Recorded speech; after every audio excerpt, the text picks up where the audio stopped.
हाय दोस्तों, आज की कहानी है बेटी की इज्जत लुटते हुए देखकर पिता हुए लज्जित। कहानी अगर पसंद आए तो वीडियो को लाइक और सब्सक्राइब जरूर करना। उस दिन मुनिया अपने मकान में अकेली थी कि शोभित को अपने पास आया देखकर उसका मन खुशी से झूम उठा। उसने इज्जत के साथ शोभित को पास बैठाया। पास के मकानों में रहते हुए शोभित और मुनिया में अच्छी दोस्ती हो गई थी।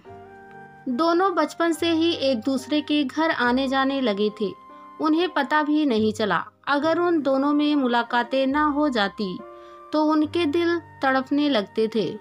कुछ देर की खामोशी को तोड़ते हुए शोभित बोला, मुनिया, मैं कई दिनों से तुमसे अपने मन की बात कहना चाहता था, लेकिन सोचा कि कहीं तुम्हें या तुम्हारे परिवार वालों को बुरा ना लगे, तो आज कह डालो ना।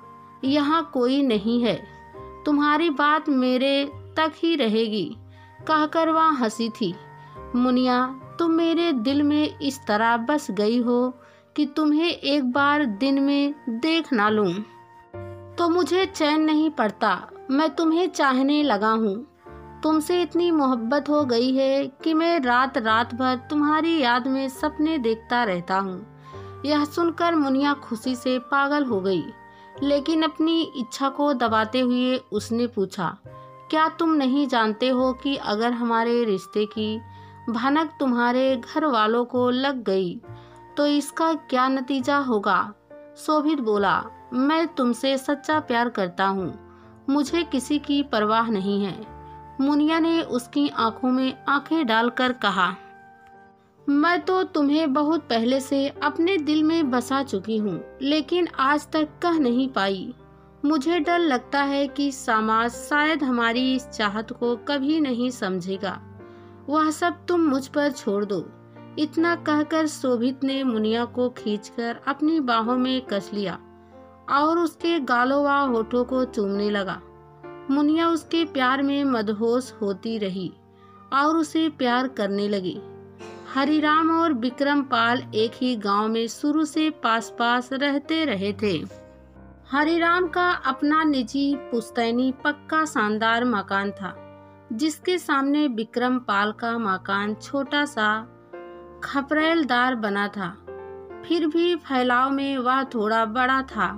हरिराम ऊंची जात का था और विक्रम पाल को लोग नीची जात का मानते जरूर थे, लेकिन उसका गांव वालों के साथ उठना बैठना बराबर का था। गांव में अंतरजातीय विवाह की प्रथा नहीं थी। फिर भी गांव के कुछ लड़के व लड़कियां प्रेम जाल में फंसकर गांव छोड़कर दूर जा बसे थे।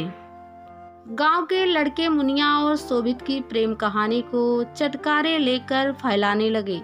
एक दिन यह खबर शोभित के पिता हरिराम के कानों में पहुंची। उन्होंने शोभित की पिटाई कर दी। शोभित ने भी कसम खा ली थी कि वह मुनिया को अपना जीवन साथी बनाकर रहेगा, चाहे इसके लिए उसे कोई भी कीमत क्यों ना चुकानी पड़े। वह भूल गया था कि एक ऊंचे खानदान वाले निचले खानदान की लड़की को बहू बनाना कभी पसंद नहीं करेंगे। वह यह भी अच्छी तरह जानता था कि प्यार करने वालों को गांव से निकाल दिया जा चुका था। इधर हरिराम कुछ लोगों को साथ लेकर मुनिया के पिता विक्रम पाल के दरवाजे पर पहुंचकर गुस्से में दरवाजा पीटने लगा। विक्रम पाल के बाहर आने पर हरिराम चिल्लाते हुए बोला, तुम्हारी बेटी ने कैसे इतनी हिम्मत कर ली कि उसने मेरे बेटे को अपने झूठे प्रेम जाल में फंसाकर सारे गांव में हमारी बेइज्जती का डंका पिटवा दिया। मैं आपकी बात समझा नहीं, विक्रम पाल ने शांत लहजे में पूछा। सारे गांव में ढिढोरा पिट चुका है और तुम्हें खबर नहीं लगी? पूछो अपनी बेटी से कि उसने क्यों मेरे बेटे पर अपना प्रेम जाल फैलाया। तुम उसे अपने हाथों से नहीं मारोगे तो वह मार दी जाएगी। पड़ोस में रहने का यह मतलब नहीं है कि तुम लोग हमारे सिर पर चढ़कर बैठने की कोशिश करो, हमारी बराबरी करने की हिम्मत करोगे। वे दोनों नादान हैं, गलती कर दी होगी, उम्र का तकाजा है, हमें समझदारी से काम लेना चाहिए। वरना गांव का माहौल बिगड़ जाएगा। उन्हें माफ कर दो, मैं मुनिया को समझा दूंगा। विक्रम पाल ने गुजारिश की, तुम अपनी बेटी पर लगाम कसो, वरना कहते हुए हरिराम अपने लोगों के साथ वापस चला गया। उस गांव में खाप पंचायत का बोलबाला था, जिसके तालिबानी फरमानों ने बहुत से नौजवान प्रेमी जोड़ों के सपने उजाड़ दिए थे। शोभित और मुनिया को अपने ऊपर होने वाले जुल्म की फिक्र ना थी। वह दोनों छिपते हुए अपने किसी दोस्त के यहाँ मिलते रहे। एक दिन मुनिया की सहेली ने उसे समझाया, तुम जितनी भोली और नासमझ हो, तुम्हारा शोभित वैसे नहीं है। वह पैसे वाला है, तुम्हारा उससे कोई मुकाबला नहीं हो सकता। ये बड़े घर के लोग छोटों की इज्जत को खरीदने की चीज समझते हैं, पर घर की बहू नहीं बना सकते। अफसोस इस बात का है कि हम नीच जात की लड़कियों से वह मनोरंजन तो कर सकते हैं, पर अपने घर में जगह नहीं दे सकते। अब मैं क्या करूं? ना तो उसे छोड़ते बनता है, ना ही उसके बगैर मैं जिंदा रह सकूंगी। निराश होकर मुनिया ने कहा, निराश मत हो, शोभित से मिलकर मंदिर में शादी कर लो, उसके बाद जो होगा देखा जाएगा। इससे तो बात बढ़ेगी, तब प्रेम की दुहाई मत दो और शोभित से नाता तोड़ दो, इसी में तुम्हारी भलाई है। सहेली ने कहा, गांव में छोटी सी बात भी बहुत जल्दी फैल जाती है, फिर मुनिया और शोभित के मिलने की बात कैसे छिप सकती थी। गांव की पंचायत बैठ गई, लोग इकट्ठा होने लगे। कुछ परदार्शनी औरतें और शहर से पढ़कर लौटी लड़कियां भी वहां थी। ऐसा लग रहा था जैसे गांव का पूरा समाज वहां जमा हो रहा था। मुनिया के सिर पर आंचल था, उसकी मांग में सिंदूर और माथे पर लाल टीका लगा था।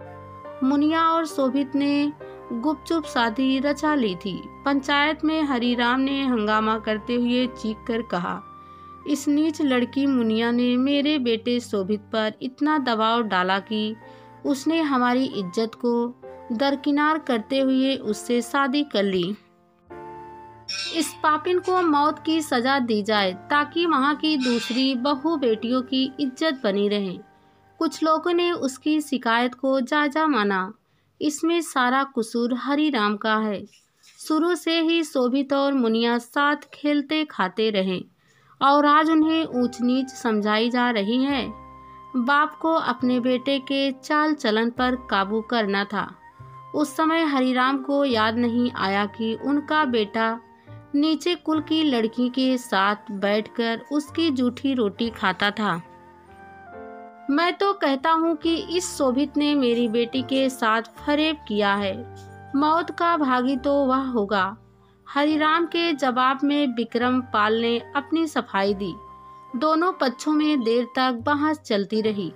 बाद में पंचायत ने फैसला सुनाया, मुनिया और उसके परिवार को गांव से निकाल दिया जाए, क्योंकि नीच जात की लड़की से ऊंचे जात के लड़के की शादी नहीं हो सकती। दोनों की शादी एक तमाशा है। उसी समय शहर से पढ़कर आई कुछ लड़कियों में से एक चिल्लाने लगी, पंचायत को इसी तरह का गलत फैसला सुनाना था तो हमें शहर पढ़ने क्यों भेजा गया? वहाँ तो हम सभी को हर जाति हर तबके की लड़कियां के साथ खाना पीना पड़ता है। ऐसे में हम सभी लड़कियों को इस गांव में रहने का कोई हक नहीं। हमें भी गांव से निकाल देना चाहिए। गांव के जो लड़के शहर में जाकर नीची जात की लड़कियों से जिस्मानी संबंध बनाकर खुद को पाक साफ कहते हुए गांव लौटते हैं, उन्हें भी गांव से निकाल देना चाहिए। पंचायत का फैसला अटल है। तुम लोगों की सारी बातें बकवास है। एक पंच ने कहा, आप लोगों का ऐसा तालिबानी फरमान हम नहीं मानेंगी। हम बड़े सरकारी अफसरों को इस मामले की जानकारी देकर इंसाफ मांगेंगी। आप लोगों का इसी तरह मनमानी आदेश चलता रहा तो देश को आगे बढ़ाने की तरफ ध्यान देने के बजाय नौजवान पीढ़ी ऐसे खाप पंचायतों के फरमानों में ही उलझकर दम तोड़ने लगेंगी। यही नहीं, दूसरे गांव में भी ऐसे खाप पंचायतें खुद को कानून से ऊपर मानकर गैर कानूनी कदम उठा रही है, जिसका हम विरोध करेंगी। उन लड़कियों में से दूसरी ने उठकर कहा। उसी समय पुलिस इंस्पेक्टर दलबल के साथ वहां पहुंचे और बोले, किसी ने कलेक्टर साहब को फोन किया है कि किसी नीच जात की लड़की के साथ आपकी पंचायत नाइंसाफी कर रही है, इसलिए मुखिया जी को चलकर कोर्ट में अपनी सफाई देनी होगी। तब तक के लिए पंचायत का आदेश माना नहीं जाएगा, लड़की को सताया ना जाए और न हमें कानूनी कार्रवाई करनी पड़ेगी। उसी समय पंचायत खत्म हो गई। शोभित और मुनिया दोबारा अपने दोस्त के मकान की ओर चले गए। तभी हमारी जीत हुई, हम साथ साथ रहेंगे का शोर हुआ।